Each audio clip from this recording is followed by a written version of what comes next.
Hi, ഇന്നത്തെ video എന്താ വെച്ച് കഴിഞ്ഞാൽ ഫ്രീലാൻസ് ഡിസൈനർമാർ ഒഴിവാക്കേണ്ടതും ശ്രദ്ധിക്കേണ്ടതുമായ കാര്യങ്ങളാണ്. അതെന്തൊക്കെയാണെന്ന് നോക്കാം. അപ്പോൾ ആദ്യം നിങ്ങൾ ക്ലയൻ്റായിട്ട് ഒരു മീറ്റിങ്ങിന് പോകുമ്പോഴോ അവിടെ മീറ്റിങ്ങിൽ ഇരിക്കുമ്പോഴോ നിങ്ങളുടെ ചാർജ് പറയാൻ നിങ്ങൾ തിരക്ക് കൂട്ടാൻ പാടില്ല. അത് ഒഴിവാക്കണം. അതായത് ആദ്യം തന്നെ എൻ്റെ ചാർജ് ഇതാണ്, ഞാൻ എത്ര ചാർജ് ചെയ്യണം എന്നുള്ളത് പറയാൻ വേണ്ടിയിട്ട് തിരക്ക് കൂട്ടണം എന്നുള്ള പരിപാടി ഒഴിവാക്കണം. ശ്രദ്ധിക്കേണ്ടത് എന്ത് വെച്ച് കഴിഞ്ഞാൽ അവർ എന്തൊക്കെയാണ് പറയാൻ വരുന്നത്, ക്ലയൻറ്റ് എന്താണ് ചെയ്യേണ്ടത്, ബ്രാൻഡിങ് ആണോ, ലോഗോ റീഡിസൈനിങ് ആണോ, ഇല്ല വേറെ എന്തെങ്കിലുമൊക്കെ ആണോ എന്നുള്ള രീതി ആദ്യം ശ്രദ്ധിക്കാൻ ശ്രമിക്കുക. ആദ്യം ലിസൺ ചെയ്യാൻ ശ്രമിക്കുക. തുടക്കത്തിൽ തന്നെ ചാർജ് പറയണത് ഒഴിവാക്കുകയും ഇത് ശ്രദ്ധിക്കുകയും ചെയ്യുക. സിറ്റിംഗ് കഴിഞ്ഞതും ഒരു പേയ്മെൻറ്റും വാങ്ങാണ്ട് വർക്ക് ചെയ്യുന്ന പരിപാടി അവസാനിപ്പിക്കണം. അത് ഒഴിവാക്കണം.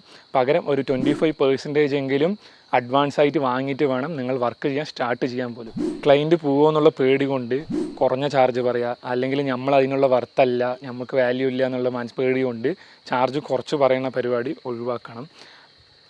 എന്താണ് വർക്കെന്ന് മനസ്സിലാക്കിയിട്ട് നമ്മുടെ വാല്യൂ എന്താണെന്ന് മനസ്സിലാക്കിയിട്ട് അതിനനുസരിച്ചുള്ള ചാർജ് പറയാനുള്ള മനസ്സുണ്ടാവണം, ധൈര്യം ഉണ്ടാവണം.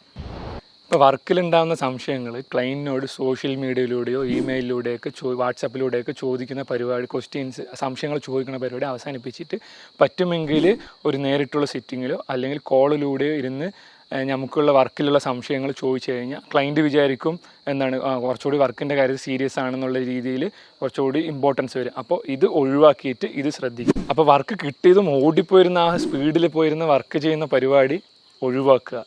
പകരം എന്താണ് നമ്മൾ വർക്ക് ചെയ്യേണ്ടത് എന്നുള്ളത് അനലൈസ് ചെയ്ത് റെഫർ ചെയ്ത് ഒന്ന് ചാർട്ട് ഔട്ടൊക്കെ ചെയ്ത് ഒരു സമയമെടുത്ത് വർക്ക് ചെയ്ത് കഴിഞ്ഞാൽ വർക്കും നീറ്റാവും ചെയ്യും. റഷില്ലാണ്ട് നമുക്ക് ചെയ്യാനും പറ്റും. കുറച്ച് എക്സ്പീരിയൻസ്ഡായി ഞാൻ എല്ലാം പഠിച്ചു, ഇനിയൊന്നും പഠിക്കാനില്ല ഡിസൈനിങ്ങിൽ ഉള്ള ശീലം ഒഴിവാക്കുക.